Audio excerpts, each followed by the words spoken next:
যাহির ওয়াল বাতিন, তিনি প্রথম, তিনি শেষ, তিনি প্রকাশ্যে শক্তিশালী, তিনি গোপনেও শক্তিশালী। সুবহানাল্লাহ। সেই মহান রব্বুল আলামিন আপনাকে আমাকে পাঠাইছে। কাজ কি? ওমা খালাকতুল জিন্না ওয়াল ইনসা ইল্লা লিয়াবুদুন, আমি তোমাকে ও মানুষ ও জিন, জিন এবং মানুষকে আমি সৃষ্টি করি নাই, ইল্লা তবে শুধুমাত্র, লিয়াবুদুন শুধুমাত্র আমার ইবাদতের জন্য সৃষ্টি করেছি। কিসের জন্য? ওমা খালাকতুল জিন্না ওয়াল ইনসা ইল্লা লিয়াবুদুন, আমি মানুষ এবং জিন জাতিকে সৃষ্টি করতাম না, শুধু সৃষ্টি করেছি কি জন্য? ইয়া আইয়ুহান নাস ইন্না খালাকনাকুম মিন যাকারিন ওয়া উনসা, হে মানুষ, তোমাকে সৃষ্টি করা হয়েছে, আমাকে সৃষ্টি করা হয়েছে, মিন যাকারিন ওয়া উনসা, একটা পুরুষ এবং একটা নারী থেকে। কি থেকে?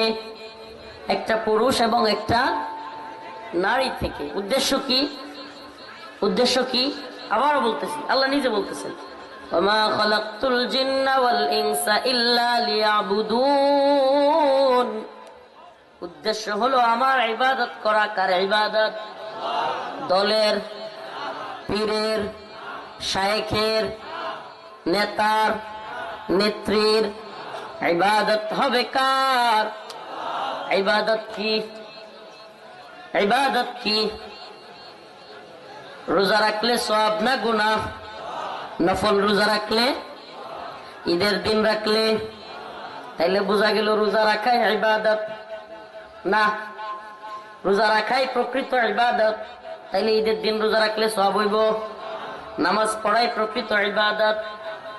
ফজরের পরে নামাজ পড়লে, জোহরের সময় ঠিক যখন মাথার উপর সূর্য থাকে তখন, আসরের পরে, নফল নামাজ পড়াই শুধু ইবাদত নয়, রোজা রাখাই শুধু ইবাদত নয়।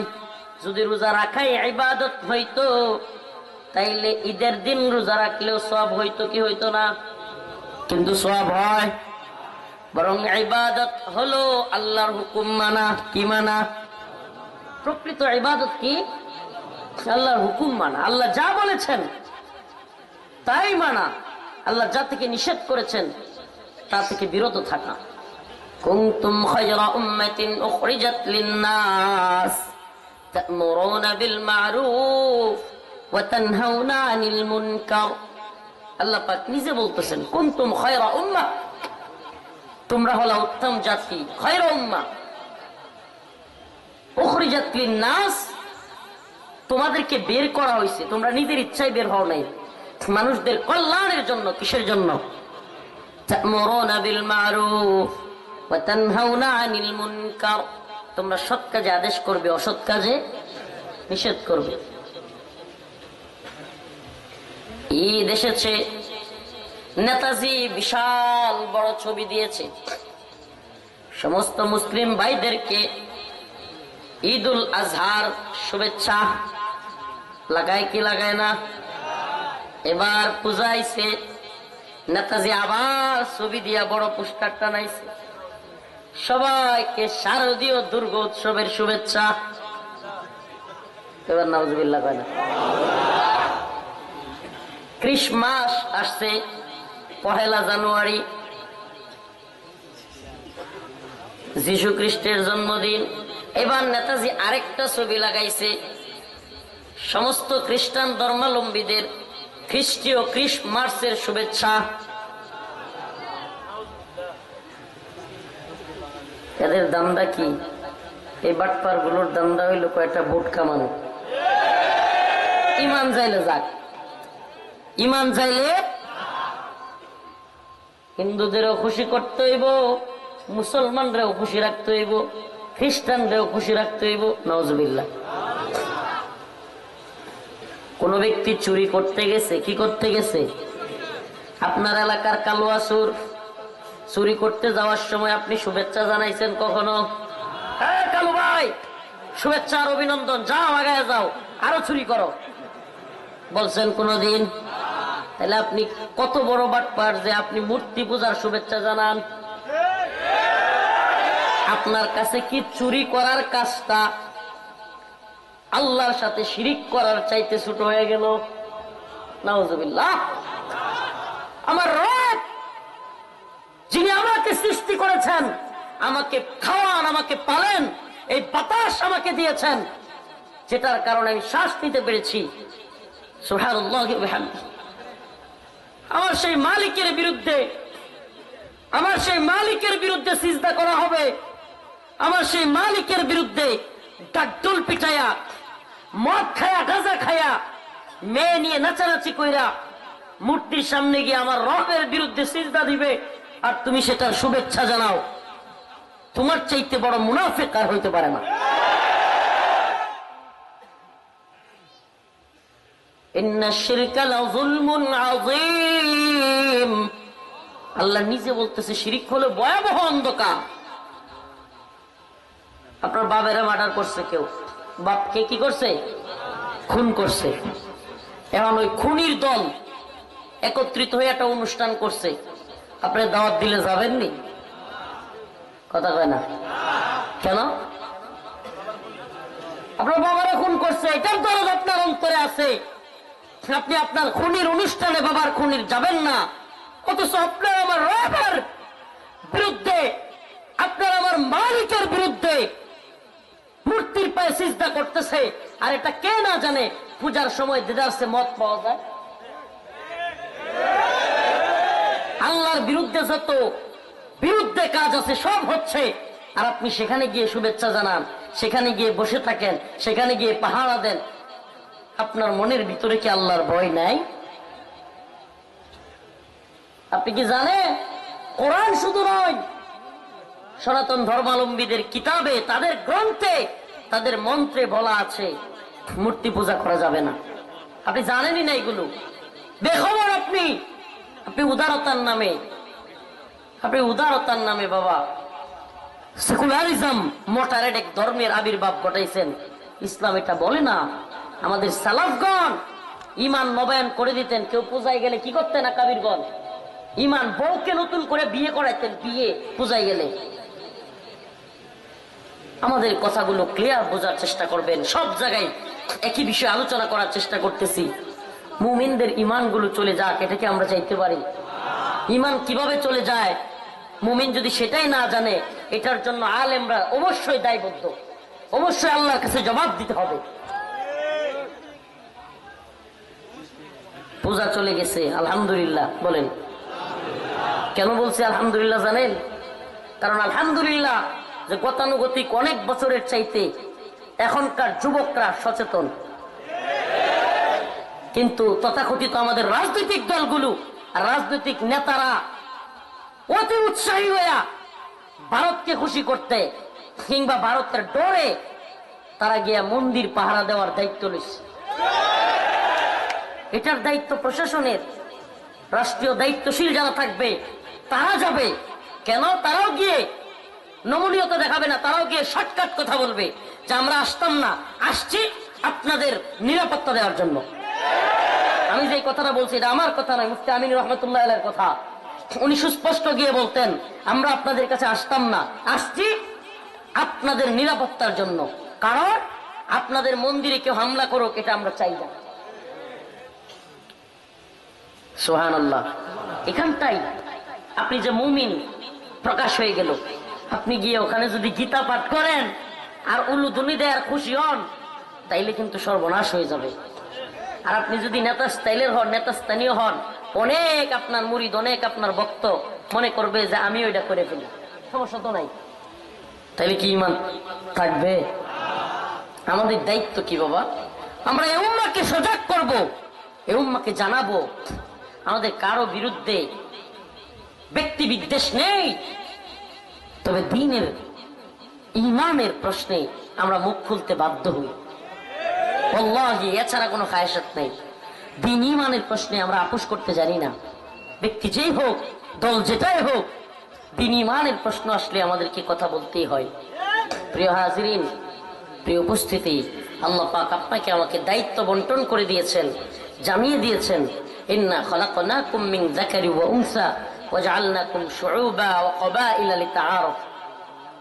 ও যেটা বলতেছিলাম, শুধু কোরআনে না, তাদের গ্রন্থের মধ্যেও নিষেধ আছে। মনে আছে? মনে আছে? একটা শ্লোক বলি, শুধু একটা মন্ত্র। অন্ধং তব প্রবসন্তি যেহ সংবতি মুপাস্তে ততুবুও ইবতে তমুজ সম্ভুতেরতা।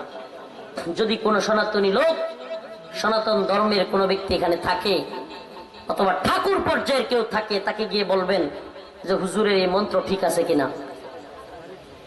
তাদের ধর্মগ্রন্থে বলা আছে, অন্ধং তব প্রবসন্তি যেহ সংবতি মুপাস্তে। যদি কেউ প্রকৃতির পূজা করে, প্রকৃতি কি? তাদের ভাষায় চাঁদ সূর্য এটা সেটার পূজা করে না। এই পূজা করলে যেহ সংবতি মুপাস্তে, সে ব্যক্তি নরকে যাইবে। কোথায় যাবে? তাদের গ্রন্থের মধ্যে, তাদের মন্ত্র বলতেছি, প্রকৃতির পূজা করলে কোথায় যাবে? ততুবুও ইবতে তমুজ সম্ভুতেরতা। আর যদি কেউ মূর্তি পূজা করে, আরো বড় নরকে যাবে। এটা আমাদের কোরআনের কথা না, তাদের ধর্মের কথা। আরো অনেক শ্লোক বলতে পারবো, তন্ত্র মন্ত্র বলতে পারবো। লা ইলাহা হদ্দি পাপ ইলহ ইলং পরম পদ জন্ম বৈকণ্ঠ অপরিণতি তজপিও নাম মুহাম্মদ। এটা পরে হলো যখন খাটিয়া না সরি, তাদের যে ওই যে শ্মশানে নিয়া খাট এগুলোর উপরে বয়া পুরার আগে আগে উলু দড়ি দেয় না, ওই সময় ঠাকুর গিয়া কানে কানে কয় এই মন্ত্র। সবগুলো বলার দরকার নেই, এক দুইটা বললাম। আজকে যারা আমরা উদারতা দেখাচ্ছি মূর্তি পূজার পক্ষে, তাদেরকে উদারতা দেখাইতে গিয়ে ছেড়ে দিচ্ছি। ভাই, আপনি কঠোর হন, না হলে সেই ব্যক্তিটা ইসলাম কবুল করার সুযোগ ছিল, সেটা বন্ধ হয়ে যাবে। কারণ আপনি যদি নরম থাকেন, সে মনে করবে হুজুর যেহেতু নরম আমাদের বিষয়ে, হুজুর আমাদের এখানে আসছে, তাইলে আমাদের পূজাটা মনে হয় ভালো কাজ। একটা হিন্দু ব্যক্তির ইসলাম কবুলের জায়গাটা বন্ধ হবে কি হবে না? সে ব্যক্তি মনে করবে ইসলামে আসার দরকার নাই, কারণ হুজুর যেহেতু আসছে, আমাদের ধর্ম মনে সঠিক। ভাইরা আমার, বন্ধুগণ আমার, এই জায়গাটা আপনি দিতে পারেন না। কোরআন বলতেছে মুহাম্মাদুর রাসূলুল্লাহ ওয়াল্লাযীনা মাআহু আশিদ্দাউ আলাল কুফফার রুহামাউ বাইনাহুম। আল্লাহর নবী আল্লাহ নিজে বলতেছেন মুহাম্মদ সাল্লাল্লাহু আলাইহি সাল্লাম এবং তার অনুসারীদের সিফাত কি ছিল? তারা আশিদ্দাউ আলাল কুফফার, কুফফারদের বিরুদ্ধে শক্ত, কাফেরদের বিরুদ্ধে কি ছিল? রুহামাউ বাইনাহুম। মুমিনদের ব্যাপারে তারা কি ছিল? নরম ছিল। আল্লাহ পাক অন্য এক আয়াতে মুমিনদের সিফাত বর্ণনা করতেছেন, ইউহিব্বুহুম ওয়া ইউহিব্বুনা, তারা আমাকেও ভালোবাসে। চুপ। ইউহিব্বুহুম ওয়া ইউহিব্বুনা, মুমিনদের সিফাত আল্লাহ বর্ণনা করতেছেন, তারাও আমাকে ভালোবাসে, আমিও তাদেরকে ভালোবাসি। আদিল্লাতিন আলাল মুমিনিন, তারা মুমিনদের ব্যাপারে নরম। আইজ্জাতিন আলাল কাফিরিন, আল্লাহ নিজে বলতেছে তারা কাফেরদের বিরুদ্ধে কঠিন। ইউজাহিদুনা ফি সাবিলিল্লাহ, তারা আল্লাহর পথে জিহাদ করে। ওয়ালা ইয়াখাফুনা লাওমাতা লাইম, সারা পৃথিবীর সমস্ত নিন্দুক তার নিন্দা করলেও আল্লাহর পথে, রাসূলের পথে, জিহাদের পথে সে থাকে। সুবহানাল্লাহ। এটাই মুমিনের সিফাত। এটা কে বলতেছে? মুমিনের সিফাত কে বর্ণনা করতেছে? আল্লাহ। মুমিনের সিফাত কি? ইউজাহিদুনা ফি সাবিলিল্লাহ ইউহিব্বুহুম ওয়া ইউহিব্বুনা, মুমিনদের আল্লাহ ভালোবাসে, মুমিনরা আল্লাহকে ভালোবাসে। আদিল্লাতিন আলাল মুমিনিন, তারা অন্য মুমিন ভাইয়ের ক্ষেত্রে নরম হয়। কি হয়? আইজ্জাতিন আলাল কাফিরিন, কাফেরদের ব্যাপারে কি হয়? শক্ত। ইউজাহিদুনা ফি সাবিলিল্লাহ, তারা আল্লাহর পথে জিহাদ করে। ওয়ালা ইয়াখাফুনা লাওমাতা লাইম, তারা কোনো নিন্দুকের নিন্দার পরোয়াই করে না। সুবহানাল্লাহ। আমরা কি নিন্দুকের নিন্দার পরোয়া করি? হাসিনার নিন্দার পরোয়া করছি? কথা কয় না। ভারতের দালালি করতে হাসিনার সুযোগ দিছি? কেউ যদি বর্তমানে আমেরিকার দালালি করে তাইলেও সুযোগ দিব? কি মনে করেন আমাদের ফাঁসি হবে না কি হবে? আল্লাহ কসম, আল্লাহর এই ভূখণ্ডে পাকিস্তানের দালালি চলে নাই, ভারতের দালালি চলে নাই, আমেরিকার দালালি চলতে দেওয়া হবে না ইনশাআল্লাহ। গালাগালি করবে তাদেরকে প্রতিহত করা হবে ইনশাআল্লাহ। নারায়ে তাকবীর, নারায়ে তাকবীর, কুরআন সুন্নাহর আলো, ইসলামের সূত্ররা, নারায়ে তাকবীর। মুসলিম, আমি মুসলিম, আমি গর্বিত, আমি আমার আল্লাহকে মানি। কোন মুসলিম কোন পৃথিবীর তাগুতি শক্তির কাছে মাথা নত করতে পারে না। কোন মুসলিম কোন দেশের গোলামি করতে পারে না। মুসলিমরা হবে স্বাধীন। আল্লাহ নিজে বলেছেন, আন্নাল আরদ ওয়ারিসুহা ইবাদিয়াস সালিহুন, আমি এই জমিনের উত্তরসূরি বানালাম, ওয়ারিস বানালাম মুমিনদেরকে। সুবহানাল্লাহ। আল্লাহ নিজে বলতেছে ওয়ারিস সূত্রে, এই জমিনের মূল মালিক কে? ওয়ারিস সূত্রে মালিক আমরা। সুবহানাল্লাহ। আল্লাহ নিজে বলতেছে, আন্নাল আরদ, নিশ্চয় জমিন, ওয়ারিসুহা ইবাদিয়াস সালিহুন, আমার সালেহ বান্দা, সৎ বান্দা, মুমিন বান্দাদের ওয়ারিস হিসেবে আমি দুনিয়াকে দিয়ে দিলাম। সুবহানাল্লাহ। এই দুনিয়া কাফেরদের না মুসলিমদের? আসসিনু লানা ওয়াল আরাবু লানা ওয়াল হিন্দু লানা ওয়াল কুল্লু লানা, সব মুসলিমদের। সুবহানাল্লাহ। গোটা পৃথিবী কাদের? কথা বুঝে না। গোটা পৃথিবী কাদের? আসসিনু লানা, সিন আমাদের, ওয়াল আরাবু লানা, আরব আমাদের, ওয়াল হিন্দু লানা, ভারত আমাদের, সমস্ত পৃথিবী আমাদের। আমার কথা না আল্লাহর কথা। আন্নাল আরদ ওয়ারিসুহা ইবাদিয়াস সালিহুন। সুবহানাল্লাহ। এই জমিনে আল্লাহ নিজে ঘোষণা করে দিয়েছেন কাফেররা থাকতে পারবে। সিস্টেম কি? আইয়াদু ওয়া হুম সাগিরুন, আইয়াদু ওয়া হুম সাগিরুন, নিচু অবস্থায় জিজিয়া দিতে হবে। নিচু হয়ে নিচু হয়ে নিচু। জিজিয়া কেন দিতে হবে? যে আমরা তোমাদের দ্বীনে শরীয়তের খিলাফতের অধীনে বসবাস করতে চাই, এজন্য আমরা কি করতেছি? জিজিয়া দিচ্ছি। ট্যাক্স না মিয়া, ট্যাক্স না। যে ট্যাক্স মুমিনেও দেয়, মুশরিকও দেয়, হিন্দু বৌদ্ধ খ্রিস্টান সবাই দেয়, মুসলমানও দেয়, এটা জিজিয়া না। জিজিয়া হলো মুসলিমরা জিজিয়া দিবে না, শুধুমাত্র কাফেররা দিবে। কেন দিবে? যেন তাদেরকে হত্যা না করা। এটা ইসলাম। নত জানো ইসলাম পালন করিয়েন না। ইসলামের অবস্থা নাজুক হইলেও ইমানের অবস্থা যেন নাজুক না হয়। একটু ভালোভাবে বোঝার চেষ্টা করেন। ইসলামের অবস্থা নাজুক হইতে পারে, মুসলিমদের অবস্থা নাজুক হইতে পারে, কিন্তু মুমিনের ইমানের অবস্থা নাজুক হইতে পারে না। ইসলাম কিংবা মুসলমানরা পরাধীন হয়ে যেতে পারে, গোটা পৃথিবী কুফফারদের দখলে থাকতে পারে, কিন্তু মুমিনের ইমান যেন কুফরের শিকলে আবদ্ধ না থাকে। আমরা যেন মানসিকভাবে দাসত্বের শিকলে আবদ্ধ না হয়ে যায়। আমরা স্বাধীন, কারাগারে বন্দী থাকা অবস্থায় স্বাধীন। কারাগারে বন্দী থাকা অবস্থায় গোলামি করবো কার? ফাঁসির মঞ্চেও গোলামি করবো কার? সুবহানাল্লাহি ওয়া বিহামদিহি, সুবহানাল্লাহি ওয়া বিহামদিহি। আমাদের ইবাদত আল্লাহর জন্য, আমাদের হায়াত আল্লাহর জন্য, আমাদের মৃত্যু আল্লাহর জন্য। কুল ইন্না সালাতি ওয়া নুসুকি ওয়া মাহইয়ায়া ওয়া মামাতি লিল্লাহি রাব্বিল আলামিন। আমার নামাজ, আমার কুরবানি, আমার হায়াত, আমার মৃত্যু সব কিসের জন্য? কার জন্য? আল্লাহর জন্য। যে হায়াত মৃত্যু সব দিয়ে দিচ্ছেন, সেই হায়াত নিয়ে নতুন করে চিন্তা করবার সুযোগ আছে? হ্যাঁ নাকি দেন নাই? ওই যে ওই দিনই তো চুক্তি হয়ে গেছে, সেদিন আল্লাহর সাথে কথা হয়েছিল, আলাস্তু বিরাব্বিকুম, আমি কি তোমাদের প্রভু নই? সবাই বলছিল ক্বালু বালা।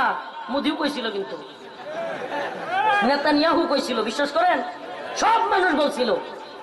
এটাই তাফসীর আসছে, ক্বালু বালা, হ্যাঁ আপনি আমাদের রব, কিন্তু দুনিয়া এসে বন্ডামি শুরু করছে। আর এই বন্ডদের সাইজ করার কথা আল্লাহ কোরআনে কইতেছে, একটাও কোরআনের বাইরে কইতেছে না। কাতিলুহুম ইউআযিবুহুমুল্লাহু বিআইদিকুম, আল্লাহ কয় যেগুলো বিরোধিতা করে, দুনিয়া এসে বন্ডামি শুরু করছে, কুফরি শুরু করছে, এগুলোর শাস্তি দিতে হবে। আল্লাহ কয় শাস্তি কারা দিব? আপনারাই দিবেন। সুবহানাল্লাহ। আল্লাহ নিজে বলতেছে কাতিলুহুম ইউআযিবুহুমুল্লাহু বিআইদিকুম, তোমরা তাদের বিরুদ্ধে জিহাদ করো, যুদ্ধ করো, আমি তোমাদের হাত দ্বারা, ইউআযিবুহুমুল্লাহু বিআইদিকুম, আইদিকুম, তোমাদের হাত দ্বারা তাদের শাস্তি দেব। সুবহানাল্লাহ। এখন যদি আপনি কোন পীর বাবা, দয়াল বাবা, আপনি একটু দোয়া করেন কাফেররা যেন রাস্তাটা বুঝে যায়, আল্লাহ কয় তোমরা জিহাদ করবা, যুদ্ধ করবা, আমি তাদেরকে শাস্তি দিব। আর আপনি কোন যে আল্লাহর কাছে দোয়া করেন, আল্লাহ করে দেখ, আমরা হারতাম না। আমাদের কি করতে হবে?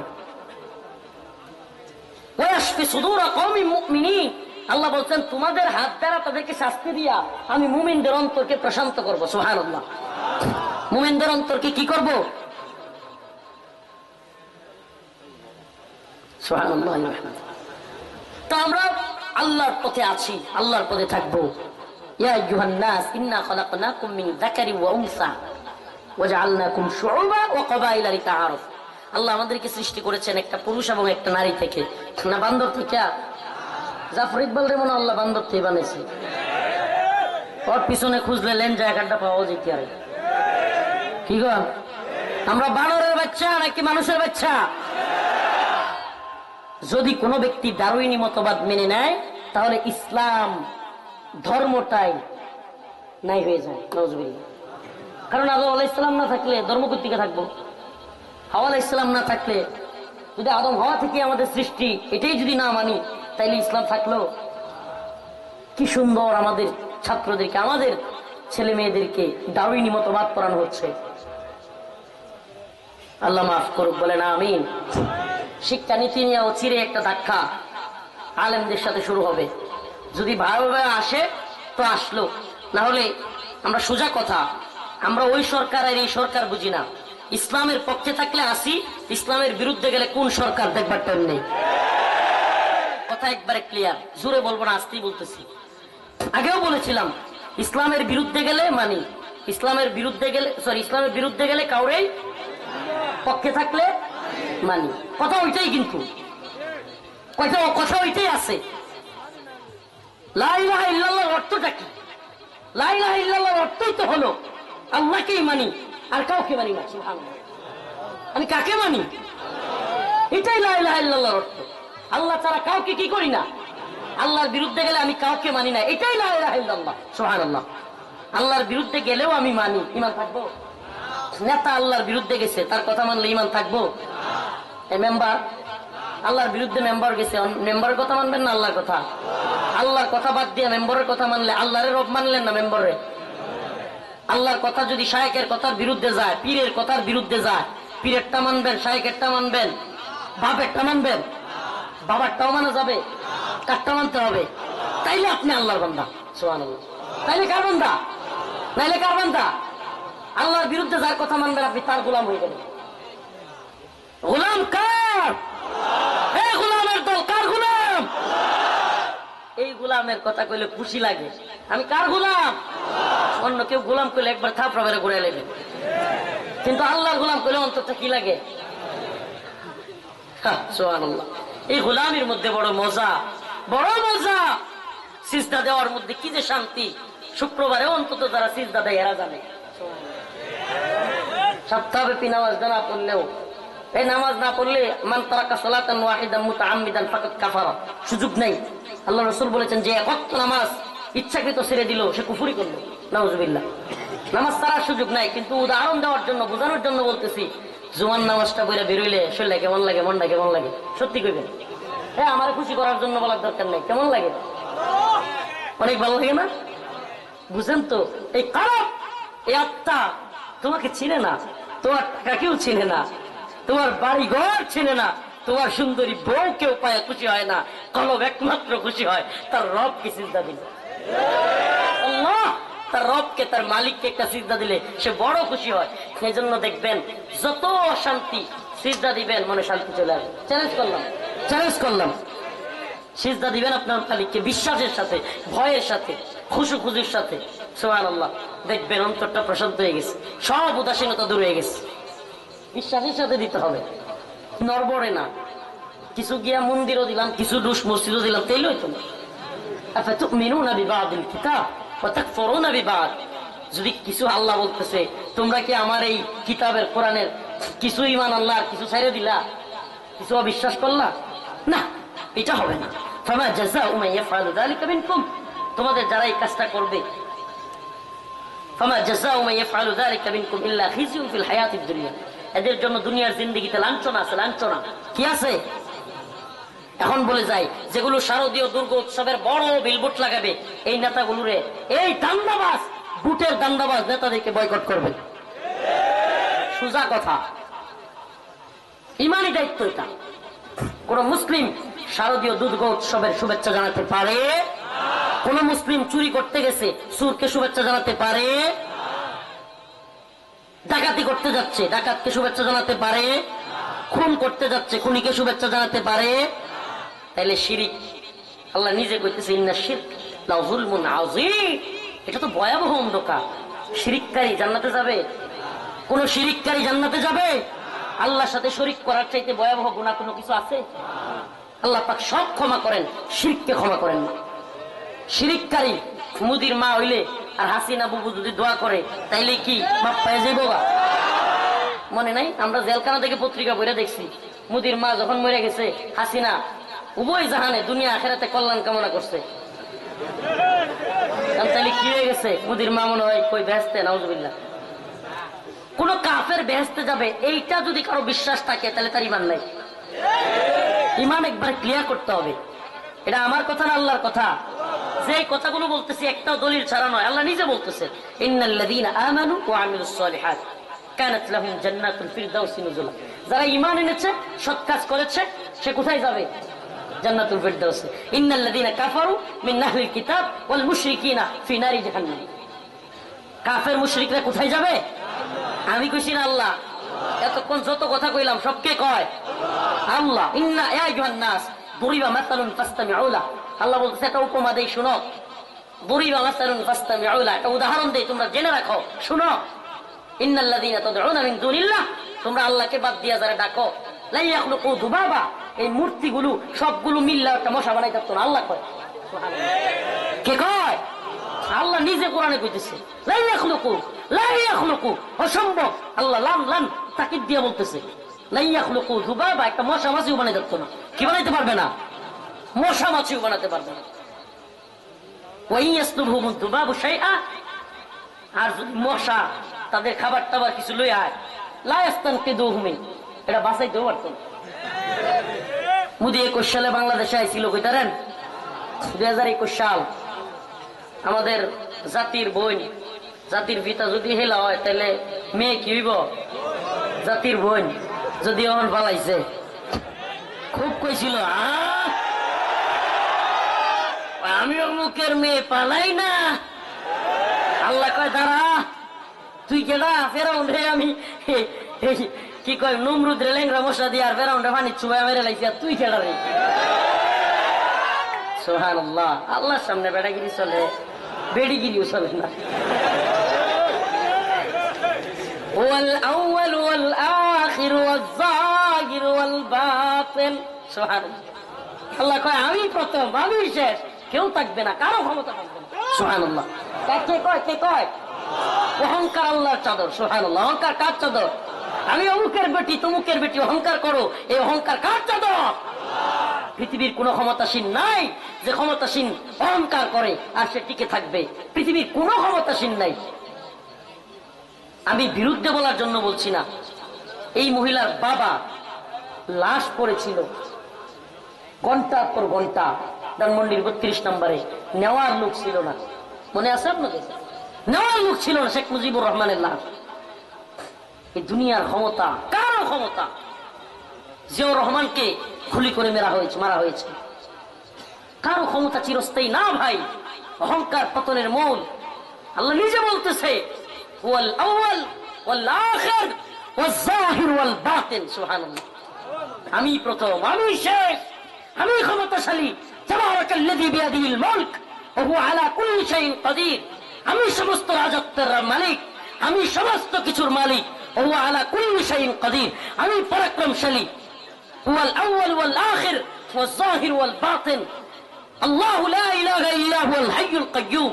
আমি হাইয়ুন, আমি কাইয়্যুম, আমি চিরঞ্জীব, আমি সবাইকে জীবিত রাখি। সুবহানাল্লাহ। কুলিল্লাহুম্মা মালিকাল মুলক তুতিল মুলকা মান তাশা। আমি সমস্ত ক্ষমতার মালিক। আমি ইচ্ছা করলে একটু ক্ষমতা দেই, একটু, কথা নেই, একটু। ওয়াতানজিউল মুলকা মিম্মান তাশা, মন চাইলেই কেড়ে লই যায়গা। সুবহানাল্লাহ। এই একটা আমার মুখের কথা না, কার কথা? আমি মন চাইলেই কেড়ে নিয়ে যাই। ওয়াতানজিউল মুলকা মিম্মান তাশা। আর 4 দিন আগে অমুকের বেটি বলা মহিলা পালায়া যাইতে বাধ্য হয়। ঠিক না? ওই সিংহে ওরা কারা দিস কুচল ভাই মাশাআল্লাহ। তবে ইমানের দাবিটাও বুঝতে হবে। নিজের পক্ষে গেলে কমন করলে ঠিক বেড়া। নূপুর শর্মা যখন রাসূলের নিয়ে কটূক্তি করছিল, আপনাদের ভুলে যাওয়ার কথা না, মনে আছে? ওই কুখ্যাত নরপিশাচ নূপুর শর্মা রাসূলের নিয়ে আল্লাহর নবীর স্ত্রীদেরকে নিয়ে কটূক্তি করেছিল। সারা বাংলাদেশে আমার কাছে একবারে তথ্য আছে, গোয়েন্দা তথ্য, সারা বাংলাদেশের সমস্ত অঞ্চলে আওয়ামী লীগের পক্ষ থেকে নির্দেশনা ছিল আওয়ামী লীগের কোন ব্যক্তি যেন নূপুর শর্মা ইস্যুতে, ভারতের এই ইস্যুতে আন্দোলন না করে। নাউজুবিল্লাহ। পুরা বাংলাদেশে এক জায়গায় আন্দোলন করতে দেখছেন? আওয়ামী লীগকে দেখছিলেন? করে নাই। এখন যদি আমেরিকার প্রশ্নে, ইসলামের বিরুদ্ধে আমেরিকার অবস্থান, এটা তো সবাই জানে। আমেরিকা হলো সাপের মাথা ইসলামের বিরুদ্ধে। আফগানকে মাটির সাথে মিশিয়ে দেওয়া, ইরাককে আমাদের শৌর্য বীর্যের, ইরাকের বাগদাদ, ইলমের ভূমি বাগদাদকে মাটির সাথে মিশিয়ে দেওয়া, বোম মারতে মারতে টনকেটেন বোমা মেরে পাউডার বানিয়ে দেওয়ার নৈপথ্যের নায়ক, এই নৈপথ্যের সন্ত্রাসী আমেরিকা। আজকে যদি বাংলাদেশেও আলেম ওলামারা আমেরিকার বিরুদ্ধে যাইতে কয়, তখন আপনারা যাবেন তো? হ্যাঁ, বিএনপির লোকেরা যাবেননি? এটা বুঝেন। কিন্তু দল না করলে যাইতে পারবেন? ইমান আসেনি? ইমানি পাওয়ার থাকা লাগবে। কথা একবারে ক্লিয়ার বলতেছি, কোন দল না। যদি দলের ধর্ম আপনার ধর্ম হয়, বুঝবেন আপনার ধর্ম নাই, নিফাক আছে। আপনার নেতার ধর্ম যদি আপনার ধর্ম হয়, নেতা যা কয় তাই, তাইলে বুঝবেন আল্লাহর বান্দা আপনি থাকলেন না। কথা একটু করা হয়ে যেতেছে বেশি না? তাহলে হাক্কু মরুন, সত্য কথা কিন্তু একটু তিতা হয়। সত্য কথা কি হয়? তিতা, কিন্তু আবার গ্যাস্ট্রিকের লাগি ভালো, পেটের খুব ভালো, গদ ওজন থেকে ভালো থাকা যায়। কিন্তু তিতা লাগলেও দিনের প্রশ্নে ভাই, ইমানের প্রশ্নে কোনো ছাড় নেই। আমার রসুলকে কটূক্তি করেছে, নাউযুবিল্লাহ। মান সাব্বা নাবিয়্যান ফাকতুলু, আল্লাহর রসুলের আদেশ। রসুলকে কেউ কটূক্তি করেছে, গালি দিয়েছে, তার শাস্তি ওয়াজিবুল কাতল, তার শাস্তি একেবারে গলা থেকে কল্লাকে আলাদা করে দিতে হবে। এটা আমার রসুলের ঘোষণা। সুবহানাল্লাহি ওয়া বিহামদিহি। হে সাংবাদিক, হে কলামিস্ট, বুদ্ধিজীবী, বক্তা, মুফতি, শাইখুল হাদিস, আলেম, মাওলানা, সাংবাদিক, কলামিস্ট, উকিল, barrister, police, BDR, RAB, army, সমস্ত লোকদেরকে বলি, আমার নবীকে গালি দেওয়ার পরে তোমার কোনো রাজনীতি থাকতে পারে না, তোমার কোনো চাকরি বড় হতে পারে না। আমার রসুলকে কটূক্তি করলে ইমানের দাবিতে অবশ্যই তার বিরুদ্ধে তোমাকে দাঁড়াতে হবে। এটা ইমানের দাবি বেটা, এটা ইমানের দাবি ভাই, এটা ইমানের দাবি, এটা ইসলামের দাবি। শেখ খালিদ আর রশিদ ফাকাল্লাহু আসরা, সৌদি জালেমের কারাগারে বন্দী, সেই ডেনমার্কে যখন আল্লাহর নবীকে নিয়ে কটূক্তি করেছিল, সে ঐতিহাসিক আলোচনা, ঐতিহাসিক হুঙ্কার, ইয়া উম্মত মুহাম্মদ, ইয়া উম্মত মুহাম্মদ, হে লক্ষ কোটি উম্মত মুহাম্মদী, তোমার আমার নবীকে কটূক্তি করে আর তোমার অন্তরে জ্বলে না, তুমি নিফাক নিয়ে বসে আছো, তোমার মধ্যে ঈমান নেই। রাসূলের অপমানে যদি না কাঁদে তোমার মন, মুসলিম নয় মুনাফিক, তুই রাসূলের দুশমন। নিজে যেখানে বলছেন, কাব বিন আশরাফ রাসূলকে নিয়ে কটূক্তি করে, কে? ইহুদিদের নেতা কাব বিন আশরাফ রাসূলকে কটূক্তি করে, গালি দেয়, রাসূলরে নিয়ে কবিতা লিখছে। কি লিখে জানেন? জলে বদর যুদ্ধে মুসলিমরা বিজয়ী হয়েছে, অনেক কাফিরদের বড় বড় নেতা শহীদ মরে গেছে, জাহান্নামে চলে গেছে। এখন কাব বিন আশরাফের জ্বলতাছে, এখন সে আল্লাহর নবীর বিরুদ্ধে কটূক্তিমূলক কবিতা লিখছে, নিজেও গায়, তার লুক রাইখা হেগুলো দিয়ে গাওয়ায়। আল্লাহর নবীর কানে গেলে নবী বড় কষ্ট পেয়েছেন সাল্লাল্লাহু আলাইহি ওয়াসাল্লাম। রাসূলুল্লাহ সাল্লাল্লাহু আলাইহি ওয়াসাল্লাম বলছেন, তোমাদের মধ্যে কে আছে যে কাব বিন আশরাফকে হত্যা করবে? এই যারা উদারতার নামে আমাদেরকে সবক দেয় যে হুজুর এত গরম গরম বয়ান করেন কেন? হুজুর একটু নরম ভাবে বুঝাইলে চলে না? রসুল কি জীবনে কোনোদিন কাউকে মেরেছে, মারতে বলেছে? রসুল তো এক গালে মারি খেয়ে অন্য গাল পেতে দিয়েছে।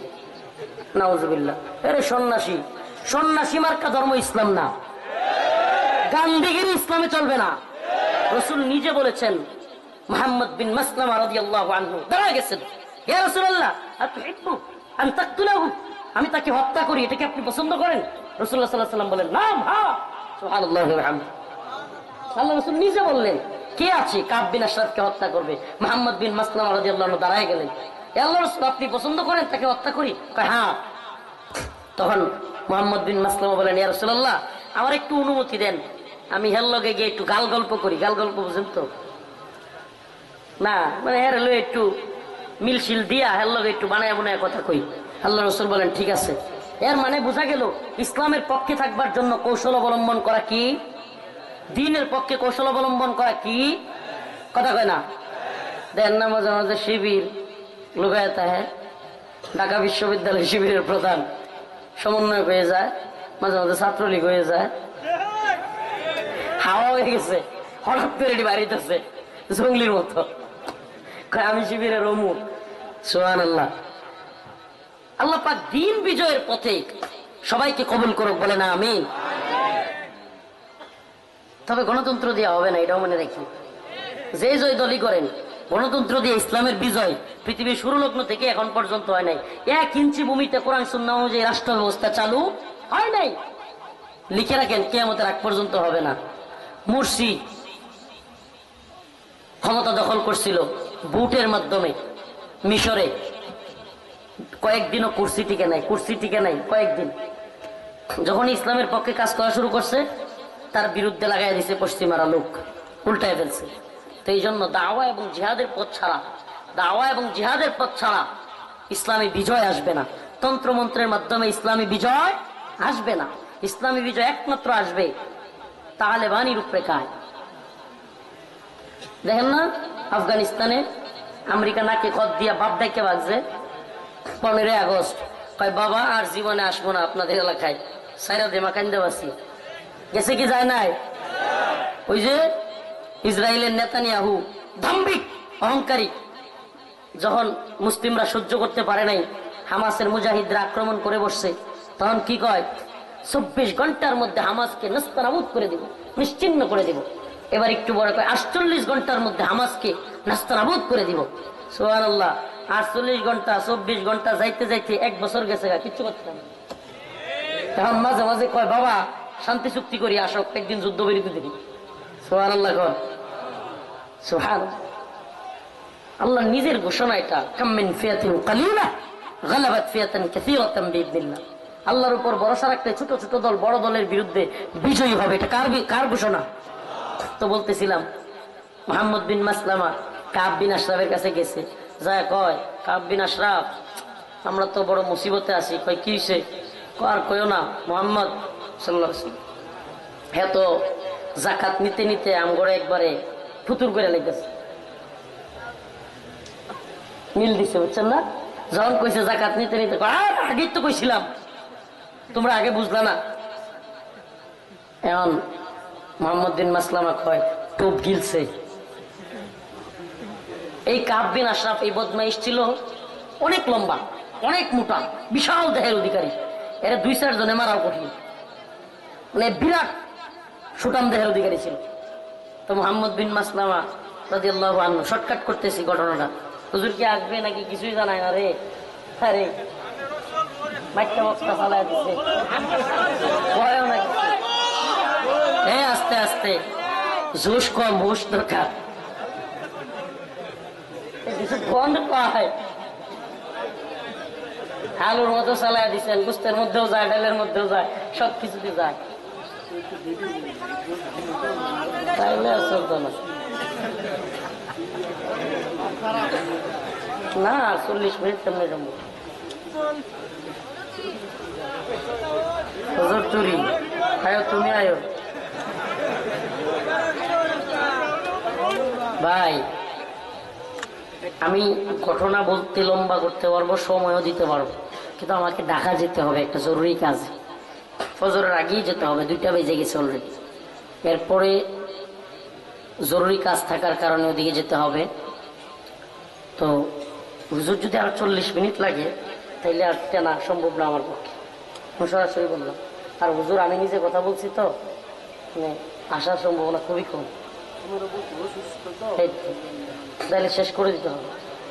মানে আমি নিজে হুজুরের সাথে কথা বলছি, কালকে হুজুরের লক্ষ্মীপুর যেতে হবে, এই জন্য হয়তো সম্ভব হবে না। ঠিক আছে, তো বলতেছিলাম মোহাম্মদ বিন মাসলামা পাম দিছে, পাম পাম বুঝেন তো, দিয়া ওই যে আল্লাহ রসুলের কাছ থেকে তো অনুমতি নিছেই, আগে অনুমতি নিয়ে আসছে, বলতেছে কাব আমরা তো জাকাত দিতে দিতে শেষ, আগেই তো কইছিলাম। এবার মোহাম্মদ বিন মাসলামা বললেন আমার তো কিছু জিনিস দরকার, তোমার কাছ থেকে আমি কিছু জিনিস চাই। এই ঘটনা শুনেন, মজার ঘটনা, কিছু জিনিস চাই, হাদিসের ঘটনা। কয় আমার কাছ থেকে খাদ্য নিতে হইলে তোমার কিছু বন্ধক দিতে হইবে। কয় আমি কি বন্ধক দিব? কয় তোমার বউরে বন্ধক দিয়ে লাও। লুচ্ছা করে লুচ্ছা। মোহাম্মদ বিন মাসলামা কয় তুমি যে লোক, যে মুড়া গাড়া লোক, তোমার কাছে বউ বন্ধক দিন যেত না। কয় তাইলে পোলাপান সন্তানাদি দিয়ে দাও। কানা সন্তানাদি ছোট্ট অল্প জিনিসের লাগিয়ে ছেলে মেয়ে দিব নাকি? কয় তাইলে কি দিবা? কয় আমার অস্ত্র শস্ত্র দিয়ে যাই। এবার জমা দিয়া মোহাম্মদ বিন মাসলামা প্ল্যান করে আসলেন, আরো কয়েকজন সঙ্গী নিয়ে আসলেন। নিয়ে আইসা মোহাম্মদ বিন মাসলামার জন্য বললেন যে আমি কিন্তু ওরে সাইজে ওর কল্লারাই দুই এলামু, তোমরা যা করার করে নেবা। সুবহানাল্লাহ কর। এই বেড়ান গেলে আমরা লয়ে যাই বন্যা করে বেড়ান। হ্যাঁ রে শেষ করে দিব কয়েও তো আরেক বিপদ করছি। তাহলে হেরা কি মুক্ত যাইতেছে নাকি মিয়া? হেরা দঙ্গর তুই যাইতেছে গা। এই শুনেন, মুহাম্মদ বিন মাসলামার ঐতিহাসিক ঘটনা, রাসূলুল্লাহ সাল্লাল্লাহু আলাইহি সাল্লামকে নিয়ে কটূক্তিকারীর শাস্তি কি, এই ঐতিহাসিক ঘটনা সংক্ষিপ্ত আকারে বলে শেষ করে দিচ্ছি। মুহাম্মদ বিন মাসলামা কাব বিন আশরাফের কাছে 2-3 জনকে নিয়ে গেলেন, গিয়া তার চুলগুলো, কাব বিন আশরাফ সবসময় চুলে আতর দিত, খুশবু দিত। কাব বিন আশরাফের চুল ধইরা মোহাম্মদ বিন মাসলামা বললেন আরে তোমার চুল থেকে তো সুন্দর গন্ধ আইতেছে, ঘ্রাণ আসতেছে, প্রশংসা করলেন। কাব বিন আশরাফ গলাটা বাড়ায় দিল, প্রশংসা শুনিয়া পাম শুনিয়া কল্লা কি করছে, মোহাম্মদ বিন মাসলামা ইশারা দিয়া কল্লার মধ্যে ফেস দিয়ে শক্ত করে ধরছে। চুল সুঙ্গার কথা কইয়া, ঘ্রাণ নাকের কাছে নেওয়ার কথা বইলা, চুলের মধ্যে মুড়িটার মধ্যে ধুইলা কল্লার মধ্যে ফেস দিয়ে ধরছে। আর পাশের দিকে কইছে আল্লাহু আকবার বইলা সালায়া দে, সুবহানাল্লাহ। কাব বিন আশরাফের কল্লাই এক কোপ দিয়া এই নরদমকে জাহান্নামে পাঠিয়ে দিছে। আমাকে বলেন এটাকে আপনি কি বলবেন? রাসূল নিজে পাঠাইছে, নিজে পাঠাইছে। তার মানে রাসূলকে গালি দিলে এটার শাস্তি, একমাত্র শাস্তি কি? মান সাব্বা নবিয়ান ফাকতুলু, তার শাস্তি হলো ওয়াজিবুল কতল। এইটুকু একটা নয়, অনেক ঘটনা বলা যাবে। আল্লাহর নবী মক্কা বিজয়ের পর সবাইকে মাফ করে দিলেন, ইল্লা যারা রাসূলকে কটূক্তি করেছিল তাদেরকে ক্ষমা করেন নাই। আল্লাহ রাসূল বলেছেন আমাকে গালি দেওয়া ব্যক্তি যদি কাবার গিলাফ ধরে রাখে, ওই কাবার গিলাফ ধরে রাখা অবস্থায় ওরে মানো। এর একটার নাম ছিল ইবনে কতল। নাম কি ছিল? ইবনে কতল। ও আসলেই কাবার গিলাফ ধরে রাখছে। আল্লাহ রাসূল কয় কাবার গিলাফ ধরা অবস্থায় ইবনে কতলকে হত্যা করো। সুবহানাল্লাহ। এগুলো একটা বানোয়াট কোনো কিচ্ছা কাহিনী না, কোনো কিতাব, কোনো বাংলা বই থেকে পাওয়া না, কোরআন সুন্নাহ থেকে বলে গেলাম। আল্লাহ পাক আমাদের সবাইকে আল্লাহ এবং রাসূলের পথে এবং মতে জীবন পরিচালনা করার তৌফিক দান করুক। আরো জোরে বলেন আমিন। ইয়া আইয়ুহান নাস ইন্না খালাকনাকুম মিন যাকারি ওয়া উনসা ওয়াজআলনাকুম শুউবা ক্বাবাইলা লিতাআরাফু। হে মানুষ, তোমাদেরকে একটা ছেলে এবং একটা মেয়ে থেকে, পুরুষ এবং নারী থেকে সৃষ্টি করা হয়েছে। উদ্দেশ্য হলো বিভিন্ন দলে, বিভিন্ন গোত্রে তোমাদেরকে সৃষ্টি করা হয়েছে। ইন্না আকরামাকুম ইনদাল্লাহি আতকাকুম, কিন্তু তোমরা সম্মানিত হবে একমাত্র আল্লাহকে ভয় করার মাধ্যমে। এখন মাঠে লেখছে বয়ান করতেছি তাই তাই না, আল্লাহকে রাজি খুশি করার মাধ্যমে, আল্লাহকে ভয় করার মাধ্যমে একমাত্র মুমিন সম্মানিত হতে পারবে। কিভাবে সম্মানিত হবে? আল্লাহ পাক আমাদের সবাইকে আল্লাহর ভয় অন্তরে লালন করার তৌফিক দান করুন। আর জোরে বলেন আমিন। ওয়া আখিরু দাওয়ানা আলহামদুলিল্লাহি রাব্বিল আলামিন। আসসালামু আলাইকুম ওয়া রাহমাতুল্লাহি ওয়া বারাকাতুহু। না না না क्या আজকে তো না পরে মুসাফা করলে অনেকে আসবে, আসো না, তোমরা আসলে অনেকে আসবে। জাযাকাল্লাহ। শুকরিয়া। অত্যন্ত গুরুত্বপূর্ণ বয়ান করতেছিলেন সারা বাংলার আলোড়ন সৃষ্টিকারী মুফাসসির কুরআন, রাজপথের সংগ্রামী নায়ক